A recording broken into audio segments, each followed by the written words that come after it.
Pizza बेचने वाली चिड़िया। एक बड़े से जंगल में रूही नाम की चिड़िया रहती थी। रूही के मम्मी पापा रूही को बहुत प्यार करते थे। रूही अच्छे स्कूल में पढ़ने जाती थी।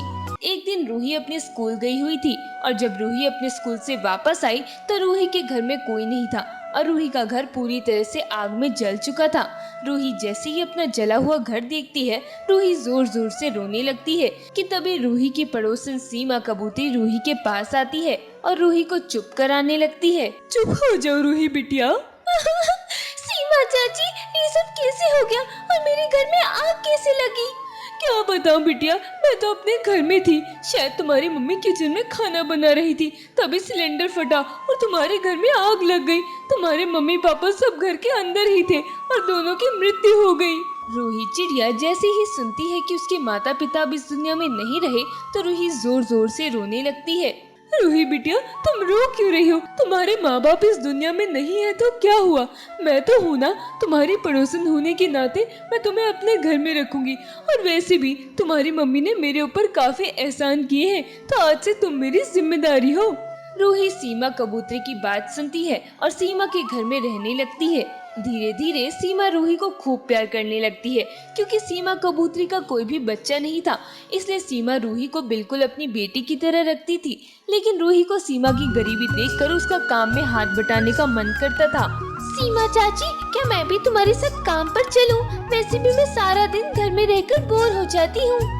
नहीं रूही, तुम पहले ही घर का इतना काम करती हो। मेरा पूरा घर तुमने इतने अच्छे से संभाल रखा है। अगर तुम मेरे साथ जॉब पर जाने लगोगी तो बहुत थक जाओगी। तुम यही घर पर ही रहो।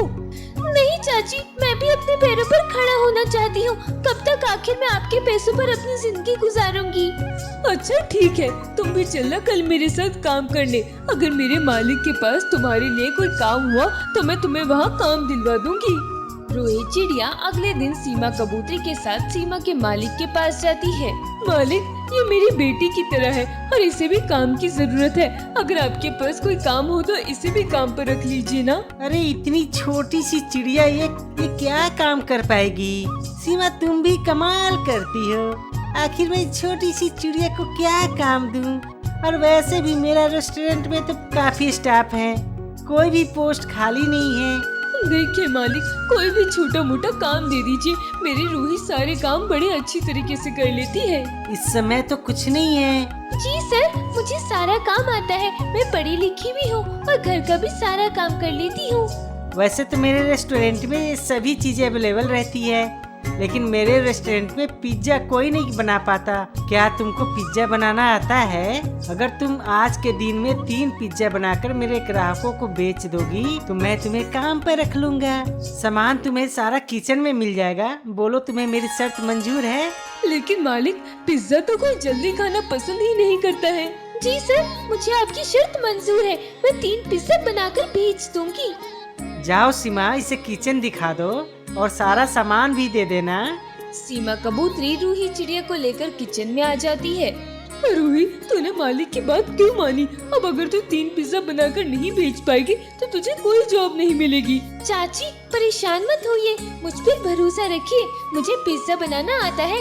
मेरी मम्मी ने मुझे पिज्जा बनाना सिखाया था और मैं बहुत ही अच्छा पिज्जा बनाती थी।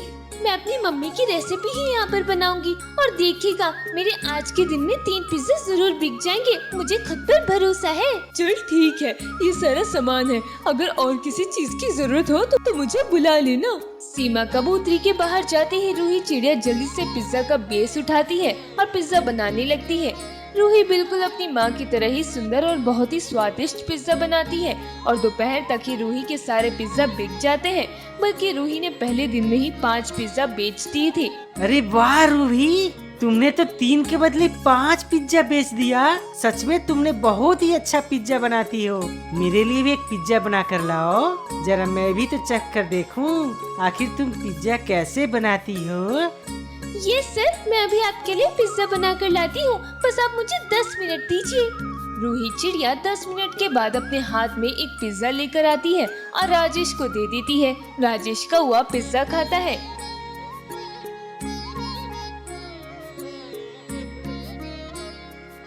अरे वाह रूही, तुम्हारे हाथों में तो सच में जादू है।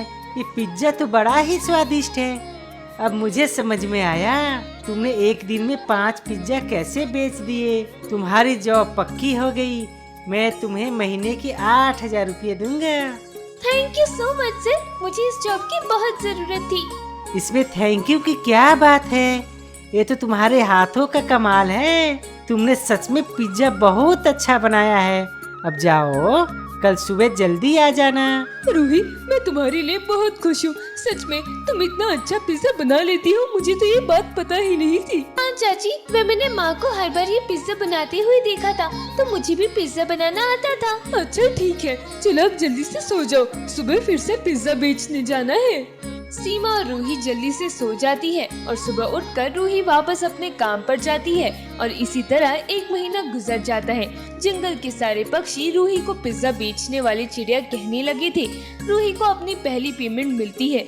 रूही 8,000 में से 2,000 अपने पास रखती है और बाकी के 6,000 सीमा को दे देती है। ये पैसे तुम मुझे क्यों दे रही हो रूही? नहीं चाची, मुझे जितने पैसों की जरूरत थी मैंने भी अपने पास रख लिए हैं। ये सारे पैसे आप अपने पास रखें, क्योंकि मैंने देखा है आपने इतनी करीबी में हमेशा मेरे लिए ही सब कुछ खरीदा, कभी भी अपने लिए कुछ नहीं खरीदा। इसलिए मैं चाहती हूँ इन पैसों से आप अपने लिए कुछ लेकर आए। सीमा रूही चिड़िया की बात सुनकर उसे अपने गले से लगा लेती है। इसी तरह काफी दिन गुजर जाते हैं। एक दिन रूही चिड़िया की तबीयत काफी ज्यादा खराब हो जाती है और रूही अपने काम पर नहीं जा पाती है। क्या कर रहे हो तुम सारे लोग? बाहर सारे कस्टमर पिज्जा मांग रहे हैं और रूही कहाँ है? उसे बोलो जल्दी जल्दी हाथ चलाए। मालिक, रूही की आज तबीयत खराब थी, इसलिए आज वो काम पर नहीं आई है। और आप मीना तोती से कह दीजिए, मैं रूही का काम संभाल लेगी। मीना को भी पिज्जा बनाना आता है। तो कहाँ है मीना? बुलाओ उसे जल्दी। मीना तोती जैसे ही अपने मालिक की आवाज सुनती है, जल्दी जल्दी से पिज्जा बनाने लगती है।